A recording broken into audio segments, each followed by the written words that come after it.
கண்ணால் உனது திருவடியை கண்டு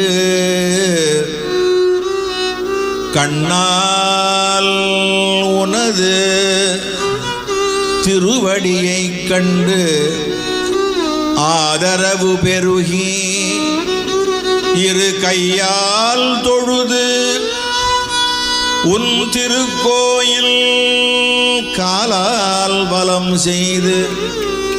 உனது புகழ் பண்ணால் உருகி புகழ்ந்து கண்ணீர் பாயாயனையும் தாயாக பரிந்து வளர்க்கும் பெரும் கருணை படைத்து விரிஞை பதிவாழும் அண்ணால் வருக உலக முழுதும் ஆண்டாய்